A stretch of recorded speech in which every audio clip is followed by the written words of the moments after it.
criminals. How are they created? Where do they come from? When I think about a criminal, I think about education. I think about Murphy's Law.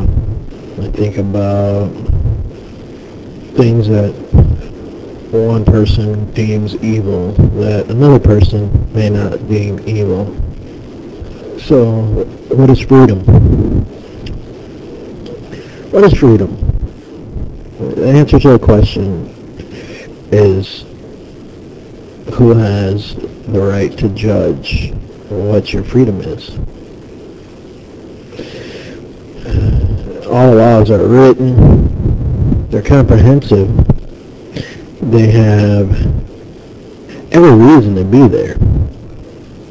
But what is the cause of a criminal? I'm sure that you can go back into your mind pattern in a lot of cases and see some of the movements that you actually make in your lifetime. It may have been deemed as a criminal movement. But what I'm talking about today is the individual that has the nerve to look at someone and call them a criminal when their ass is just as criminal or more criminal. As a matter of fact, in most cases, are able and willing to cause criminal behavior. So how many people do you know that have been locked up? I mean, how many can you think about in your lifetime have actually been locked up for crimes? For crimes that they've committed.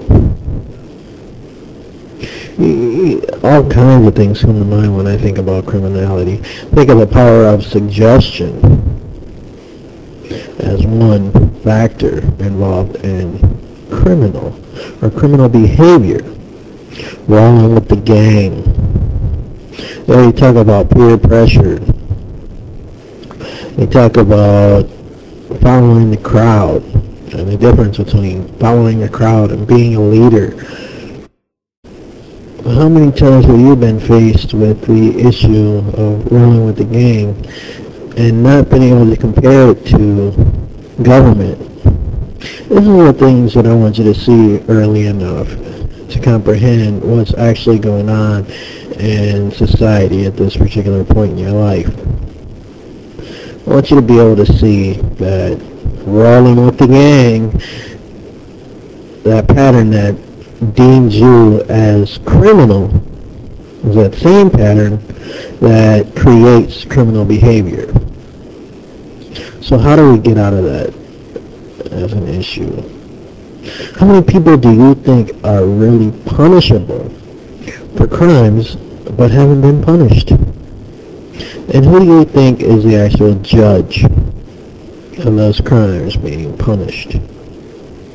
Or whether or not those crimes should be punished. See, everybody's human.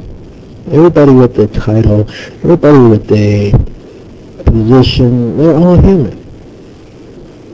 So what makes them feel like treating one person one way and treating another person a different way is deemed honorable?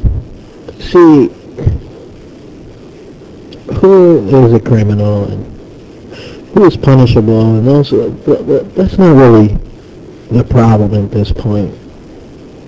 The real problem is how to progress without the control of someone who believes that laws should go one way or the other.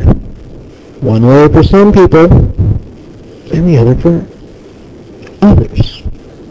I mean, some people really believe that laws should, can, and will go either way, as if they're not already comprehensive enough. Some of these laws aren't judged upon the law and the happening of the situation. They're actually judged upon what happened in court.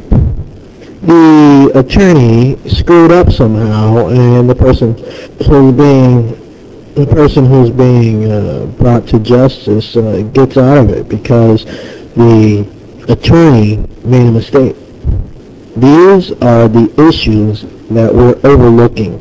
We're just letting them sit there. Let them sit there a little bit longer. Let's see why there's wars.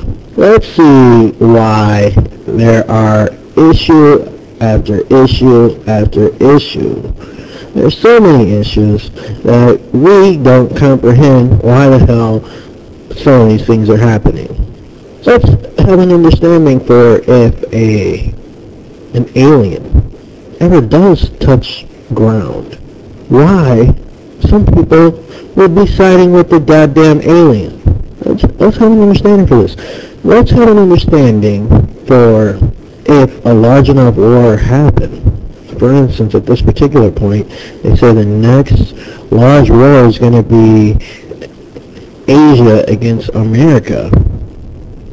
And Asians are going to be able to take over the entire planet. That's what's written in the Bible at any rate. Why would anybody want that to happen? Criminals.